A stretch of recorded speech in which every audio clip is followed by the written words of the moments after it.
Hello viewers, আসসালামু আলাইকুম সবাইকে। চলে আসলাম আমার জীবনের আরেকটা স্পেশাল ডে ব্লগ নিয়ে। আর সেটা ছিল আমার অরিশা বুড়ির কান ফোটানোর দিন। এই তো অরিশা বুড়িকে কান ফোটাবো এটা শুনেই তার মামা অফিসের সব কাজ ফেলে চলে এসেছে ভাগ্নি আবার ভয় পায় কিনা সেটা দেখার জন্য। তো আমার ছোট বুড়ি আর বড় বুড়ি দুইজনে কিন্তু যাচ্ছে আজকে কান ফোটাতে। আমরা চলে আসলাম নিউ মার্কেটের দোতলায় সুরঞ্জনা বিউটি পার্লারে। আর অরিশার মামনি কিন্তু সেখানে আগে থেকে উপস্থিত ছিল। আর এই তো অরিশা বুড়ি অপেক্ষা করছে কখন তার ডাক পড়ে। আর সে কিন্তু আজকে খুব খুশি, বসে বসে ঢং করতেছে।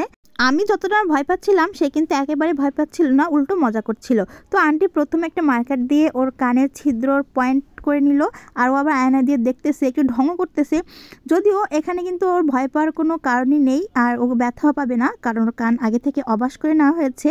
এবার আন্টি এই যে দুধাস্ত্র নিয়ে তৈরি, ওর কানটা ফুটো করে দেবে এখন। আর কান ফুটো না করলে হয় নাকি, সুন্দর সুন্দর কানের দুল পরতে হবে, সামনে ঈদ, তাই না? তো আমি কিন্তু এই সময়টা খানিকটা ভয় পাচ্ছিলাম, জোরে জোরে দোয়া পড়ছিলাম। আর অরিশাও একটু ঘাবড়ে গিয়েছিল, কিন্তু ও কিন্তু মোটেও ব্যথা পায়নি, কারণ কান তো আগে থেকে অভ্যাস করেই নেওয়া। আর এই যে আন্টিরা খুব সুন্দর করে যত্ন করে কানটা ফুটাই দিল।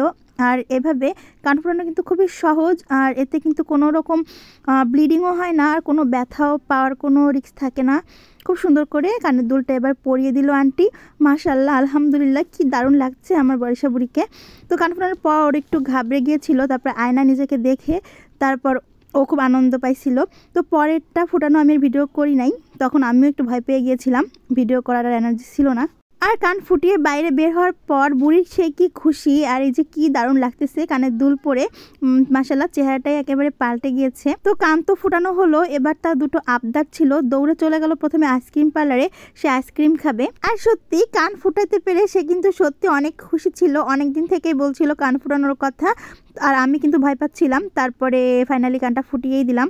তো আমরা সবাই ডাবল লেয়ারের আইসক্রিম নিলেও তাকে 3 রকমের ফ্লেভার দিয়ে আইসক্রিম দেওয়া হলো, ম্যাঙ্গো, স্ট্রবেরি, চকলেট। তো আইসক্রিমটা পেয়ে যে চেটেপুটে খেয়ে নিয়ে তারপর তার আবদার ছিল তাকে একটা কেক কিনে দিতে হবে।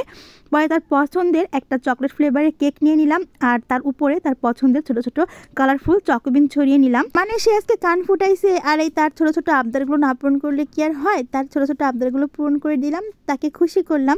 আর সত্যি কেকটা পেয়ে সে ভীষণ খুশি। আর এখানে একেবারে দেরি সহ্য হচ্ছে না কখন সে কেকটাকে কাটিকুটি করবে। মানে আমার অরিশা বুড়ি কেক খাওয়ার থেকে কেক কাটতে বেশি পছন্দ করে। তারপরে যে মামার হাত ধরে বাড়ির দিকে রওনা হলো। তো এই ছিল আমার ছোট্ট একটা ব্লগ। এই ডেটা আমার জন্য ভেরি স্পেশাল। যদিও এই যে কান ফোটানো বিষয়টা খুব ভয়ঙ্কর ছিল, কিন্তু দেখেন কি সহজেই সমাধান হয়ে গেল।